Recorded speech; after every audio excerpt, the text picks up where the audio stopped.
최대 출력 시 컨테이너선 한 척의 엔진은 하루에 최대 250톤의 중유를 소모할 수 있습니다.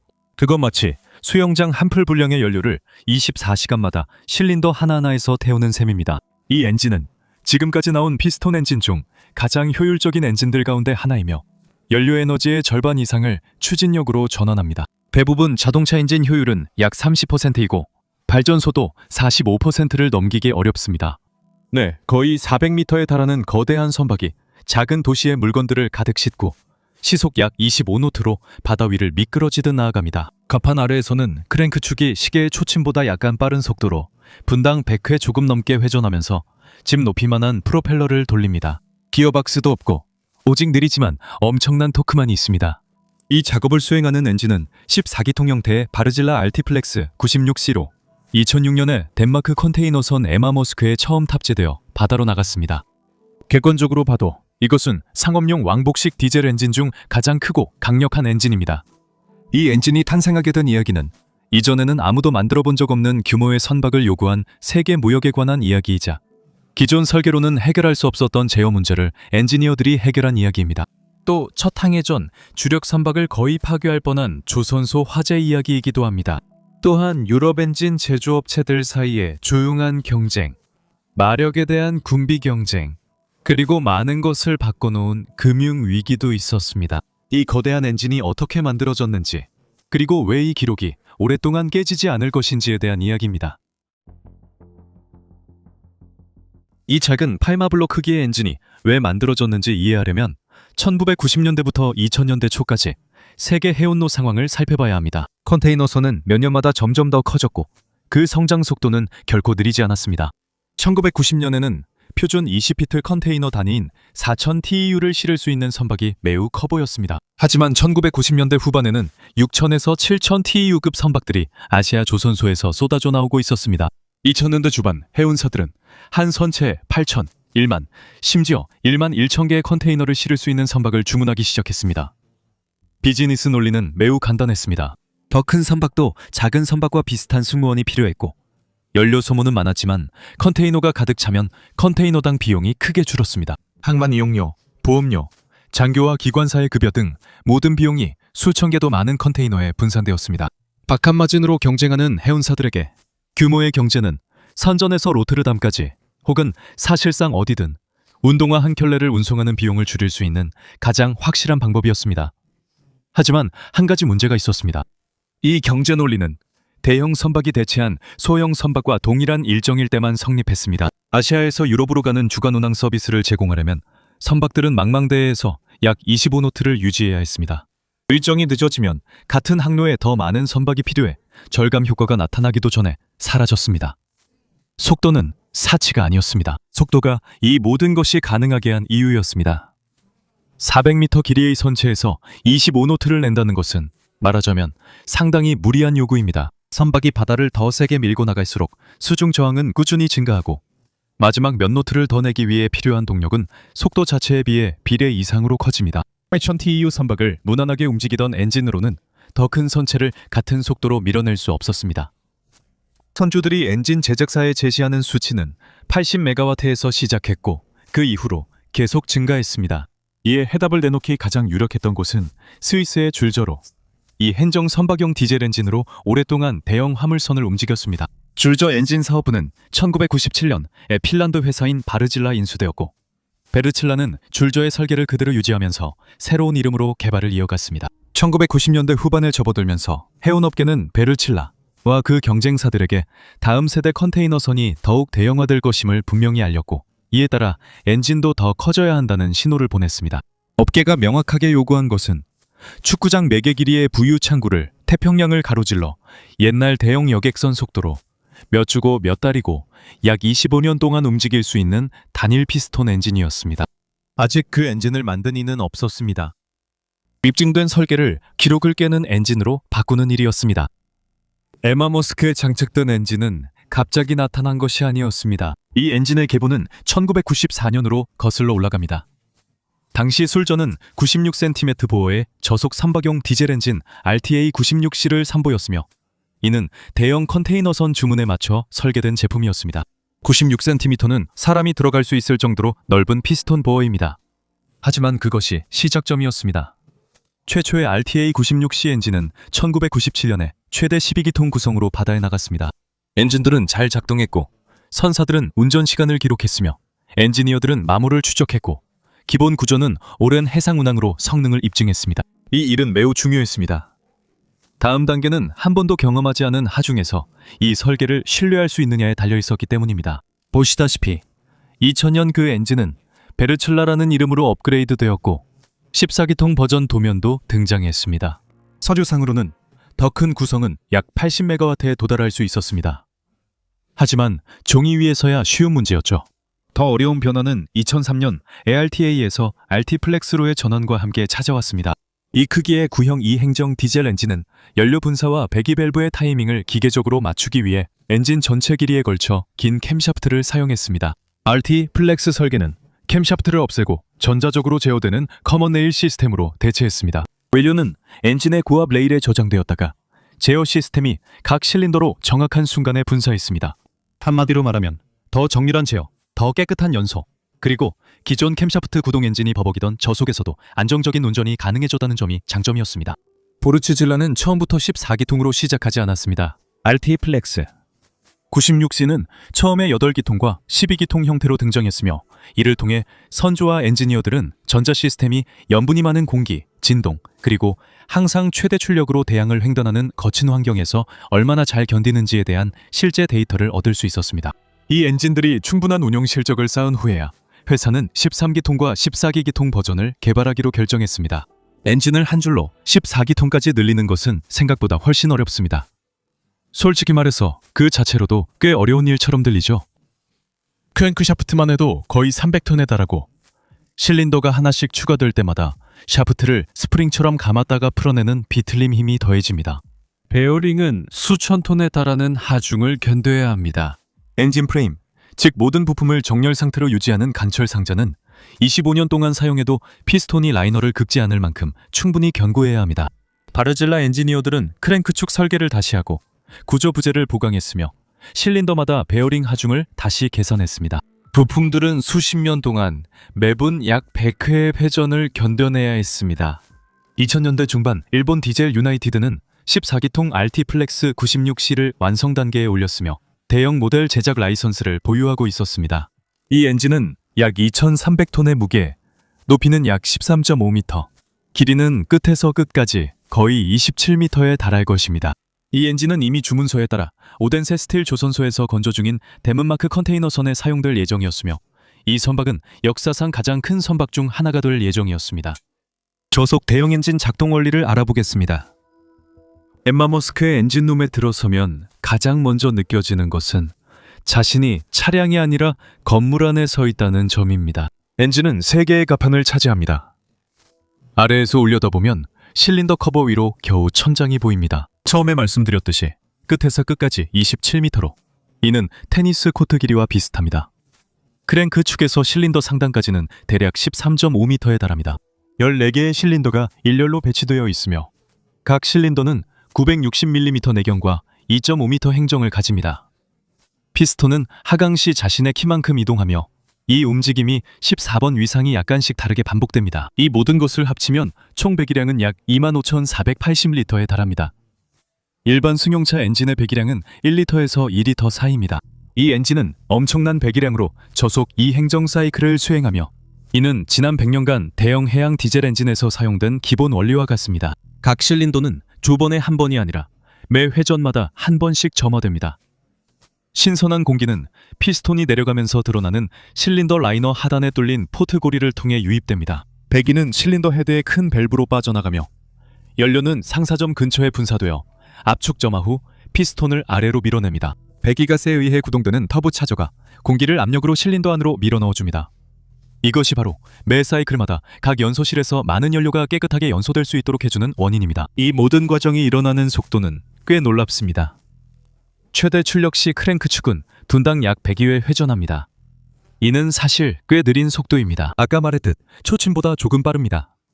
엔진과 프로펠러 사이에 기어박스는 없습니다. 크랭크 축은 프로펠러 축에 볼트로 고정되며 이 프로펠러 축은 10m 길이 유격 프로펠러에 연결됩니다.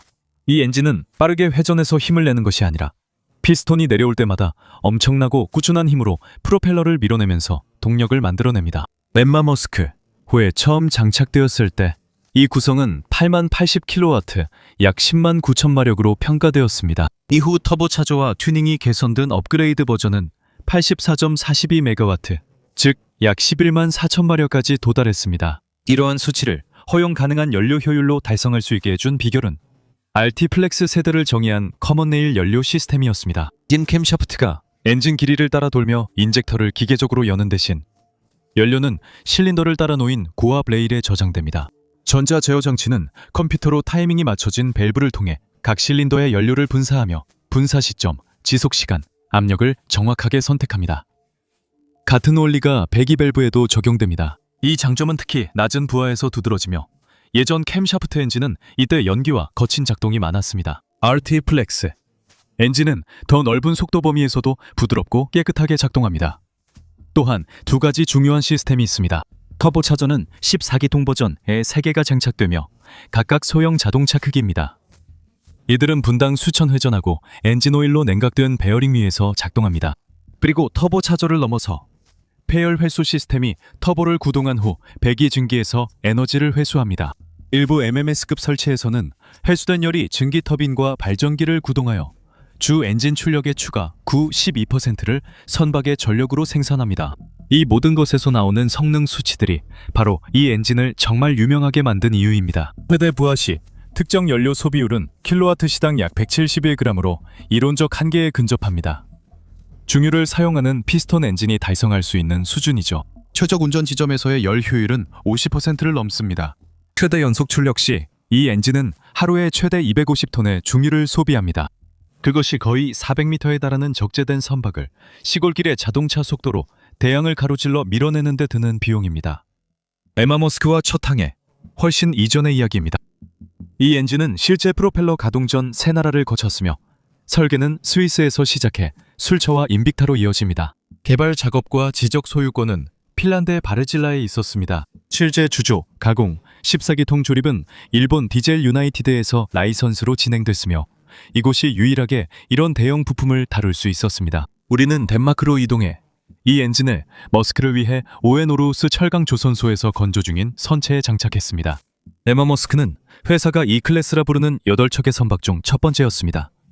길이 397m, 폭 56m로 진수 당시 세계 최대 컨테이너 선 중 하나였습니다. 에마 머스크의 공식 적재 용량은 약 1만 1000 TEU였으나 머스크는 작은 컨테이너까지 포함하면 실제로 더 많다고 밝혔습니다. 에마 머스크는 아시아 유럽 항로를 위해 건조되었으며 공해상에서 약 25노트의 속도를 유지할 수 있게 설계되었습니다. 14기통 RT 플렉스 96C 엔진이 이를 가능하게 했습니다. 그리고 2006년 6월 6일 오렌세 조선소에서 선박이 거의 완성될 무렵 화재가 발생했습니다. 화재는 선실구역, 즉 선원과 장교들의 객실, 그리고 메인데크 위에 위치한 조타실이 있는 타워에서 시작되어 상부로 빠르게 번졌습니다. 100여 명의 수방관이 출동했습니다. 상부 구조물에서 나온 연기는 폐섬 전체에 보였고 소방대원들은 밤새 하부데크로 불길 확산을 막기 위해 사투를 벌였습니다. 그 시간 동안 위험에 처한 것은 단지 선박만이 아니었습니다. 그 시간 동안 위험에 처한 것은 선박뿐만 아니라 와칠라의 단연간 설계 작업, 설치된 디설 유나이티드 라이선스 엔진, 그리고 머스크가 함대 교체에 의존한 이 선박급의 기함도 포함됐습니다. 조선소에서의 단 한 번의 나쁜 밤이 선박이 바다로 나가기 전에 이 모든 것을 지워버릴 수도 있었습니다. 화재 진압 후 숙소는 조선소에서 재건되고 브리지 장비도 교체되었습니다. 일정 지연은 몇 주에 불과했습니다. 에마 머스크는 2006년 9월 1일에 상업 운항을 시작했으며 첫 항해로 오르우스에서 아시아로 출항했습니다. 무역 잡지와 도면에만 있던 14기통 RT 플렉스 96C 엔진, 이 실제로 컨테이너선 프로펠러를 돌리고 있었습니다. 직원실에서는 엔지니어들은 실린더 길이만큼의 통로를 따라 이동했으며 그곳엔 식탁보다 큰 커버와 사람이 들어갈 수 있을 정도로 큰 실린더 라이너가 있었습니다. 기관실은 고도로 자동화되어 있었고 일반적인 당직은 두꺼운 유리로 소음이 차단된 통제실에서 화면을 모니터링하는 소수의 팀이 담당했습니다. 그리고 2013년 2월 하나의 결말이 찾아왔습니다. 에마 머스크는 수에즈 운하 통과 중 선미 스러스터 구획 손상으로 샤프트 터널을 통해 물이 유입돼 기관실이 침수됐습니다. 엔진은 손상되지 않았지만 침수로 추진력을 잃어 선박이 예인되어 몇 달간 수리받았습니다. 이 사건은 거대한 선박이 단일 프로펠러에 의존하는 위험성을 다시 일깨워줬습니다. 한 구획에서 발생한 한 번의 사고로 지금까지 만들어진 가장 강력한 디젤 엔진이 침묵한 채로 물이 퍼내지기를, 그리고 몇 달간의 수리가 끝나기를 기다려야 했습니다. 1년간 보츠일라가 분야를 독점했습니다. 2007년 업그레이드된 터보차저와 조정된 튜닝으로 14기통 RT 플렉스 96C는 단일 피스톤 엔진이 단일 샤프트를 구동하면서 최대 연속 출력 84.42MW, 대략 114마력까지 업그레이드되었습니다. 하지만 그때 도전자가 등장했습니다. 맨 디젤. 수십 년 동안 술저와 주요 라이벌이었던 독일 회사의 이 행정 선박 엔진 24K98 MEC7을 발표했습니다. 이름 참 대단하네요, 여러분. 보어는 98cm, 로 보실라보다 2cm 더 넓었고 계획된 출력은 87,220kW였습니다. 이론적으로 MA는 전 세계 어떤 프로펠러 엔진보다 강력한 엔진을 설계했습니다. 하지만 경쟁은 엔지니어링에만 국한되지 않았습니다. 보실라는 스위스 설계 유산을 가진 핀란드 주도의 유럽 전통을 대표했고 아시아에서 라이선스 생산되었습니다. 보실라는 독일 중공업 대표로 한국과 일본의 자체 라이선스 네트워크를 보유했습니다. 해운사들은 이 경쟁을 주시했습니다. 차세대 선박 크기는 엔진 조선소의 제공 가능 여부에 달렸기 때문입니다. 국가 산업들은 어느 조선소가 최고인지에 자부심을 가졌습니다. 무역 저널은 비교표를, 학회 논문은 한쪽 우위를 주장했습니다. 기술 브로셔 표지에 적힌 마력 수치는 정말로 꽤 중요한 것이었습니다. 그리고 결국 이 모든 비용을 감당할 시장이 무너지고 말았습니다. 2008년 금융위기는 거의 어느 다른 분야보다도 컨테이너 해운업에 더 큰 타격을 줬습니다. 운영량이 급격히 감소했고 화물 운임이 폭락했으며 차세대 초대형 선박을 정당화했던 수주 장부는 갑자기 희망적이기보다는 위험해 보이기 시작했습니다. 상황을 더 악화시킨 것은 2000년대 후반 내내 중유 가격이 오르고 높게 유지된 점입니다. 시속 25노트로 하루 200톤 연료를 쓰는 선박은 운영자가 더 이상 감당할 수 없는 지출이 되었습니다. 업계는 슬로우 스티밍으로 대응했습니다. 25건 노트 설계 선박들이 20대 21건 노트로 속도를 낮췄고 일부 항로는 더 느리게 운항했습니다. 물의 저항은 속도가 빨라질수록 급격히 증가해 약간만 속도를 낮춰도 연료 소비가 크게 줄었습니다. 보통 3분의 1 이상 감소했고 도착 시간은 하루나 이틀만 늦어졌습니다. 선사들은 느린 속도에도 주간 일정을 유지하기 위해 추가 선박을 투입했고 절약된 연료와 임대된 선박의 비용을 계산해보면 속도를 늦추는 것이 훨씬 유리했습니다. 이로 인한 엔진 제조업체들의 영향은 즉각적이었습니다. 한계의 해치 아래에서 10만 마력의 출력을 요구하는 일상적인 수요가 점차 사라지기 시작했습니다. 2011년 머스크가 주문한 차세대 초대형 선박들은 더 낮은 운항 속도, 두 축의 쌍둥이 소형 엔진, 효율성 중심의 설계가 특징입니다. 몇 년 전까지만 해도 중요했던 브로셔 숫자는 더 이상 주문을 이끌지 못했고 만 14K98 MEC7 엔진도 장착될 선박을 찾지 못했습니다. 설계와 라이선스는 확보되었고 사양만으로도 엔진이 타이틀을 차지했어야 했습니다. 그러나 더 큰 엔진을 운용할 선박을 주문한 선주는 없었습니다. 운영 기록은 엠마 머스크와 그녀의 자매손들에 답재된 14기통 RT 플렉스 96C 엔진에 남게 되었습니다. 바르질라 엔진은 대회가 중간에 중단되었기 때문에 왕좌를 지켰습니다. 중유를 태우는 데 드는 비용.